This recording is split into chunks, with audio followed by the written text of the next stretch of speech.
Il rentra plus tôt que prévu. Le soleil lançait encore sa lumière dorée à travers les hautes fenêtres du domaine, et le bourdonnement paisible de la ville en contrebas commençait à peine à s'estomper dans le calme de l'après-midi.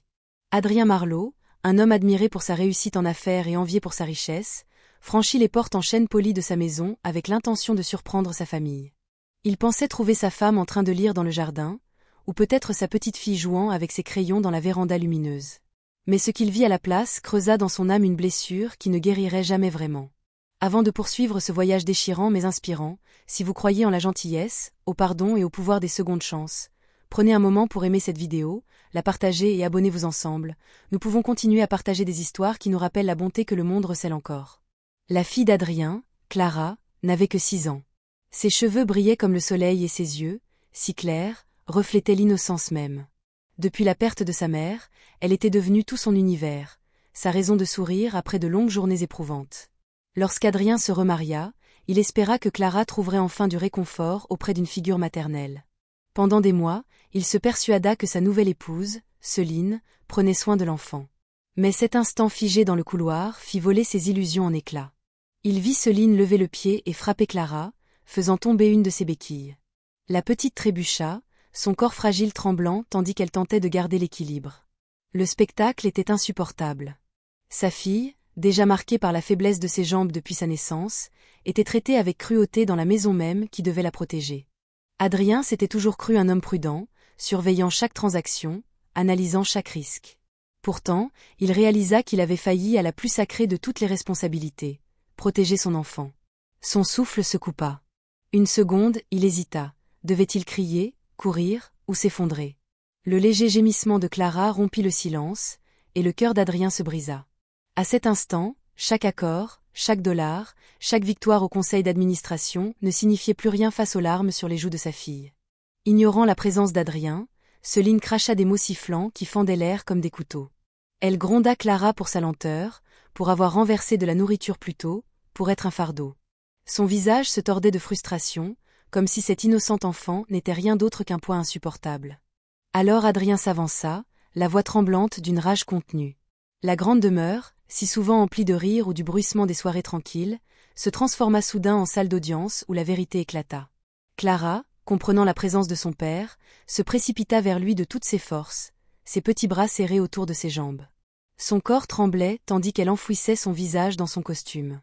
Adrien se pencha, la souleva dans ses bras comme pour la protéger du monde entier. Il lui murmura des paroles de réconfort, bien qu'une tempête de chagrin et de fureur le brûlât de l'intérieur. Son regard croisa celui de Céline.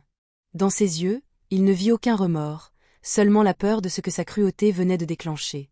Les heures qui suivirent basculèrent dans le chaos. Adrien renvoya Céline, lui ordonnant de quitter la maison immédiatement. Aucune explication, aucune défense ne pouvait effacer ce qu'elle avait fait. Clara avait besoin de sécurité, et Adrien jura qu'elle ne subirait plus jamais une telle douleur. Lorsque le silence retomba dans la demeure, père et fille s'assirent ensemble sur le large escalier. La lumière du soleil glissait sur le sol de marbre, et Adrien sentit le poids de ses erreurs peser lourdement sur lui.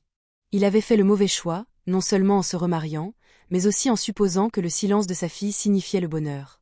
Combien de fois Clara avait-elle voulu parler, mais s'était tue, craignant que personne ne l'écoute. La culpabilité le rongeait. Pendant des jours, Adrien mit de côté son empire commercial pour se consacrer entièrement à sa fille. Il resta auprès d'elle à chaque repas, l'écoutant raconter d'une voix hésitante comment Céline la grondait souvent en son absence, comment elle la privait parfois de repas, et comment on lui avait ordonné de se cacher dans sa chambre pour que les invités ne voient pas ses béquilles. Chaque mot était un coup de poignard, et Adrien pleurait en silence lorsque Clara ne le regardait pas. Il se promit de ne plus jamais placer la richesse, les apparences ou la commodité au-dessus de la tendresse due à son enfant. Mais la guérison ne fut pas facile. Clara devint timide. Son rire s'éteignit. Sa confiance s'effondra. Adrien chercha de l'aide. Des thérapeutes, des enseignants, et même des amis bienveillants entourèrent Clara de douceur. Lentement, comme une fleur renaissant après l'hiver, elle se remit à sourire. Elle peignit des tableaux emplis de joie plutôt que de tristesse. Elle fit quelques pas, même hésitants, dans la salle de rééducation, encouragée par la main ferme de son père. À travers tout cela, Adrien comprit une vérité profonde. Les enfants n'ont pas seulement besoin d'être protégés du monde extérieur, ils ont besoin d'un gardien à la maison, quelqu'un qui choisit l'amour chaque jour. Les mois passèrent, et la demeure d'Adrien reprit vie. Non pas grâce à l'éclat de la richesse, mais à la chaleur retrouvée entre un père et sa fille. Souvent, en pleine réunion du conseil d'administration, Adrien jetait un coup d'œil à un dessin que Clara avait fait pour lui et se rappelait l'essentiel. Son empire pouvait s'effondrer, ses titres disparaître. Mais tant que le cœur de Clara était en sécurité, il resterait l'homme le plus riche du monde. Un après-midi d'été, Clara surprit son père. Le regard déterminé, elle fit quelques pas prudents, sans s'appuyer lourdement sur ses béquilles. La gorge d'Adrien se serra en la voyant franchir la courte distance qui les séparait. Clara leva les yeux vers lui, le visage rayonnant, et murmura qu'elle voulait être forte. Non pas parce qu'on l'y forçait, mais parce qu'elle voulait marcher à ses côtés vers des jours meilleurs. Adrien s'agenouilla, les larmes aux yeux, et lui dit qu'elle était déjà la personne la plus forte qu'il ait jamais connue. Ainsi, une histoire de douleur se transforma en récit de résilience. Le courage de Clara devint la boussole d'Adrien.